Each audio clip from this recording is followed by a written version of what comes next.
دما قەستادووەکێ دکەی دیمەنێکێ جان و باقش di evî bajarê da dibînî. Lêber û vajî dema diçiye di nav hindek taxên wê da dêbînî ku çend kêmasî têde hene. Xelkê wan taxan jî dibêjin ew cihên malên berpirsa lê bin hemî tişt bi wan dihêne kirin û cihên dî jî hatîne piştgotêxistin. Ovakuna duhekî ev mehelene vê gavê hatine ihmal kirin.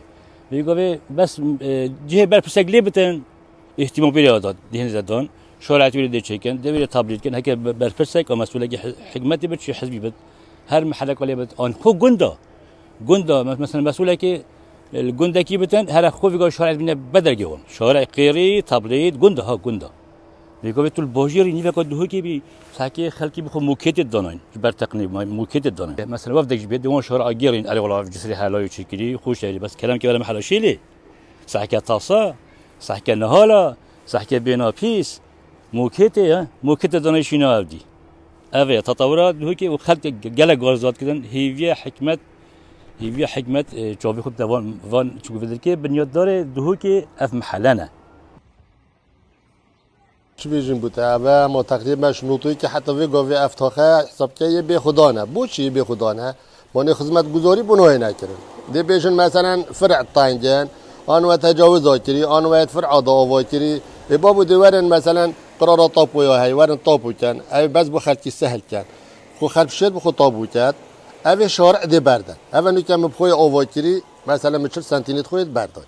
مثلا اف جیرانه دی آوا کرد نیف متر های دی بردن. شوری آخلت نینه بس مشکله اما ناهین شارەزایەکê aborî jî dibêjît ciyawazî di navbera taxan dihête kirin ji layê xizmetgozariyan vew ew bacûda hatên bo dihokê dihêne terxankirin nehatîne bikarînan ji bo çareserkirina kêmasiyên wan taxan.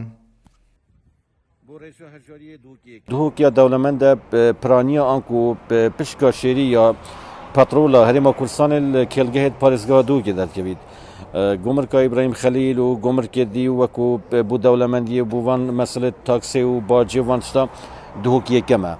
Ji ber vê yekê jî ew xizmetguzariyê pêtivî bi heqîqet bû Duhokê nehatîne kirin ji ber ku ev rokep desalatdarên me li Herêma Kurdistanê hindek pêver û gorankarî û gorawêt aborî berçav ve nagirin. Basîttirîn xizmetguzarî li van taxa nahêne dîtin ne medrese ne qutabxane ne bingehê saxlemiyê ne rêk û averroyê wan rêk û pêkin dîv standerê cîhanî ev hemî teban dê nexweşiya çêkin dê bargiraniyê bo wan xêzana çêkin.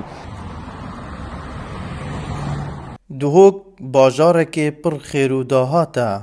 Belê nebûye sedema kêmkirina kêmasiya û dilxweşiya xelkî lewma xelkê wî di pila êkê ya hejariyê dane li Iraqê. Merwan Yehya Şarpirêz, Duhok.